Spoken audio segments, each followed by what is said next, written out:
નમસ્કાર મિત્રો, વોટ ગુજરાતી સમાચાર ટીવી યુટ્યુબ ચેનલમાં આપનું હાર્દિક સ્વાગત છે। મિત્રો, દેશ અને દુનિયાભરના તમામ તાજા સમાચાર સૌથી પહેલા જોવા માટે અત્યારે જ સબસ્ક્રાઇબ કરી લેજો। મિત્રો, અત્યારે હાલના સૌથી મોટા સમાચાર સામે આવી રહ્યા છે। જી હા, આપણે જણાવી દીધી કે અત્યારે હાલમાં ખૂબ જ મોટા સમાચાર સામે આવી રહ્યા છે। મિત્રો, વાત કરીએ તો ગુજરાતના 20 જિલ્લામાં 2 દિવસ સાવધાન રહેજો, ખતરનાક છે અંબાલાલ પટેલની નવી આગાહી। મિત્રો, સંપૂર્ણ માહિતી વિડીયો મળતી રહેશે। વિડીયોને લાઈક ચેનલ સબસ્ક્રાઇબ કરવાનું ભૂલતા નહીં।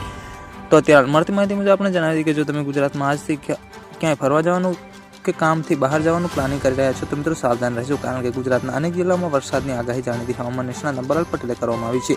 જ્યાં આપણે જણાવી દઈએ કે હાલ ગુજરાત પર સંકટના વાદળો મંડરાયા છે। મિત્રો, ગઈકાલે ગુજરાત પર મોસમનો મિજાજ બદલ્યો છે। મિત્રો, જેમાં 24 કલાકમાં લગભગ અડધા ડઝન જિલ્લામાં વરસાદ નોંધાયો છે। જ્યાં આપણે જણાવી દઈએ કે અત્યારે હવામાનના નિષ્ણાત અંબાલાલ પટેલે નવી આગાહી કરી છે મિત્રો, અને ખતરનાક આગાહી કરવામાં આવી છે। વધુ માહિતી મુજબ આપણે પણ જણાવી કે હવામાનના નિષ્ણાત અંબાલાલ પટેલે આગાહી મુજબ હજુ પણ રાજ્યના કેટલાક ભાગોમાં કમોસમી વરસાદ રહેશે, જ્યારે અરવલ્લી, ઈડર અને વડાલીમાં ભાગોમાં કમોસમી વરસાદ રહેશે। મહેસાણાના કેટલાક ભાગોમાં કમોસમી વરસાદ રહેશે, તો આણંદ, નડિયાદ, ખેડા તથા દક્ષિણ ગુજરાતના કમોસમી વરસાદ નોંધાશે, જ્યારે શનિવારે પણ કમોસમી વરસાદ રહેશે।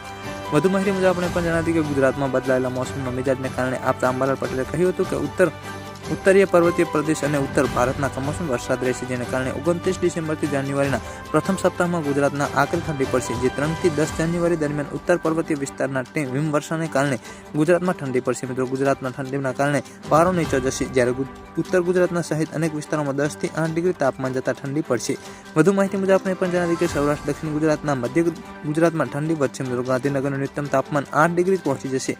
વધુ માહિતી મુજબ આપણે પણ જણાવી કે તેમણે કહ્યું હતું કે જાન્યુઆરીમાં બીજા પખવાડિયામાં કમોસમી વરસાદ થઈ શકે છે, જ્યારે ઉત્તરાયણ પૂર્વ દરમિયાન વાદળો આવી શકે છે। મિત્રો, જો કે પતંગ રસિકો માટે સારા સમાચાર એ છે કે ઉત્તરાયણ દરમિયાન સવારના સમયે સારો પવન રહેશે। ઉત્તરાયણમાં બપોરના સમયે પવન ઘટી જશે, પરંતુ વાસી ઉત્તરાયણના દિવસે પવન રહેશે।